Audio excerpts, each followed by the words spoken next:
خداوند متعال کی برکات میں. اسی آیت میں ہے نا فَمُلَاقِي انسان تعب مسائل مشکلات پریشانی کے ساتھ اس سفر کو جاری رکھیں گے اور انسان کے سفر کے انتہا خداوند متعال کی ذات سے ملاقات کرنا ہے. کسی اور بھی آیت میں ہے خداوند متعال نے فرمایا وَإِلَى اللَّهِ تَصِيرُ الْأُمُورُ. یہ انسان تمہاری اس سفر کے حالت میں اس سفر کے ابتدا میں خداوند متعال ہے اور اس سفر کے انتہا میں خداوند متعال کے ذات ہے. اگر انسان اس جہان ہستی کو دیکھے جیسا کہ مولا کائنات امیر المؤمنین حضرت علی بن ابی طالب علیہ السلام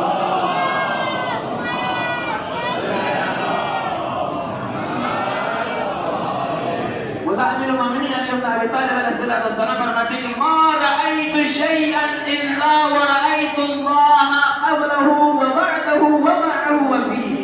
کائنات جہان ہستی میں فقط امیر المؤمنین وہ ہستی ہے فرماتے ہیں کہ میں نے اس جہان ہستی میں کسی چیز کے اوپر مجھ علی کی نظر نہیں پڑی مگر اس چیز سے پہلے اس چیز کے بعد اس چیز کے اندر مجھے خداوند متعال کی ذات کا جلوہ نظر آیا. خداوند متعال کی قدرت کا جلوہ امیر المؤمنین کو نظر آیا. عزیزو اسی بنا پر خداوند متعال نے انسانوں کے اوپر روزہ نماز حج زکات خمس یہ ساری چیزیں کس لیے واجب قرار دیا؟ خداوند متعال کی ذات بے نیاز ہے. قرآن مجید کی آیت ہے یا ایھا الناس انتم الفقراء الى اللہ واللہ هو الغنی. انسانوں اس بات کی طرف توجہ رکھو کہ تم سب کے سب خداوند متعال کی ذات کی طرف محتاج ہو اور خداوند متعال کی ذات کسی کی کوئی بھی عبادت کا کسی کی کوئی نماز کا محتاج نہیں ہے. قرآن کی آیت کے ساتھ ساتھ مولا امیر المؤمنین کے سامنے ایک صحابی آیا جلیل القدر عظیم صحابی بلند آواز سے محمد آل محمد کے بعد ضرور پڑھیے گا.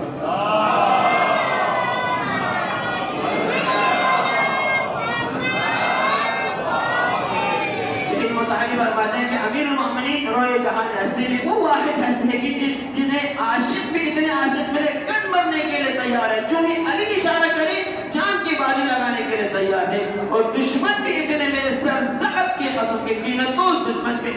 علی کو میرے امیر المؤمنین کے جلیل القدر عبادت گزار شخص حاضری صحابی میں سے جناب حمام تھا. حمام آئے مولا امیر المؤمنین کے محضر میں اور مولا سے طاقت ہے کہ یا مولا مجھے کچھ نصیحتیں کیجیے. امیر المؤمنین نے فرمایا اتق اللہ واحسن ان اللہ مع الذین اتقوا وهم محسنون.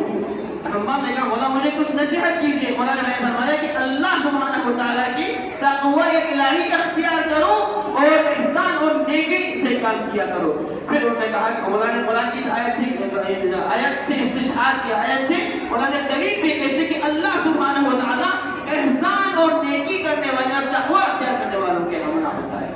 حمام نے کہا مولا مجھے کچھ اور نصیحتیں کیجیے.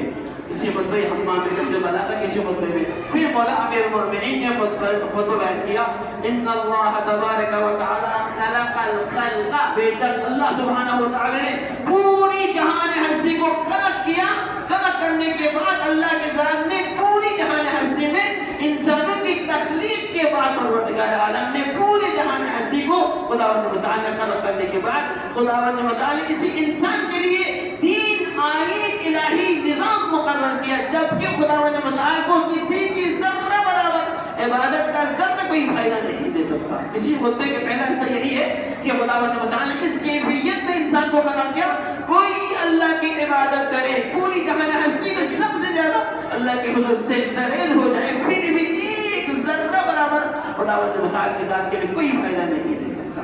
اور پوری بشریت خدا کی نافرمانی کا شکار ہو جائے ذرہ برابر 1% بھی خداوند متعال کے لیے کوئی نقصان کوئی ضرر نہیں دے سکتا.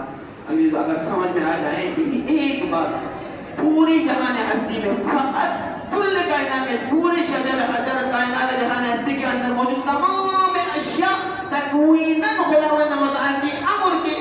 اشارے پر ہی چل رہا ہے. اشارے کی صورت جس دن سے خداوند متعال نے امر کیا اسی مدار سے طلوع ہونا ہے اور اسی مدار پر واپس پلٹ کر غروب ہونا ہے اور یہ زمین آسمان دن رات کا نظام لیکن فقط ایک انسان نامی مخلوق ہے جو اپنے خالق کی تکوین کی اطاعت سے نکل کر تشریعی اطاعت میں بھی نافرمان ہو جاتے ہیں. یعنی جب اطاعت کے مرحلے میں آتے ہیں پوری بشریت خدا کے مطیع اور فرمانبردار ہے لیکن جب یعنی نافرمانی کے مرحلے میں آتے ہیں تو فقط انسان نامی یہی مخلوق ہے جو اللہ کے نافرمانی کا شکار ہو جاتی ہے. پھر مولا امیر المؤمنین نے اس طرح خطبہ بیان کیا اسی ایک خطبے میں مولا امیر المؤمنین نے مؤمنین کے 110 صفات مولا امیر المومنین نے بیان فرمایا کہ متقی اور مومنین کی صفات جو ہی 110 میں نے مولا نے صفات بیان کی جناب محمد کے روح قبر سے منصور سے نکل گئے اس کی روح بلند ہو گئی پرواز ہو گئی وہ انتقال کر گئی پھر میرا مولا نے فرمایا اے حمام میں علی جانتا تھا کہ تو اس عہد کا اس قابل تھا یہ ساری نصیحتیں تمہیں برداشت نہیں کرنی ہوگا نہیں ہوگا لیکن تو اس قابل تھا تبھی علی نے تمہیں یہ ساری نصیحتیں حمام کو وہ خوش نصیب انسان ہے جو امیر المومنین کی نصیحتوں سے یعنی اتنی اس کے وہ نصیحت اثر کر گئے کہ دنیا سے ہی گزر جائے عزیز یہی نصیحتیں آپ کو ملنے ہوئی ہے اور مولا نے وصیت نہیں فرمایا نا یعنی یہ جو میری وصیت نامہ ہے ہر اس انسان کے لیے ہے من بلغ کتابی جس تک مجھ علی کا یہ وصیت نامہ اور ہر اس انسان کے علی کی یہ نصیحت ہے میرا عزیز یا خدا مبارک کا مہینہ خدا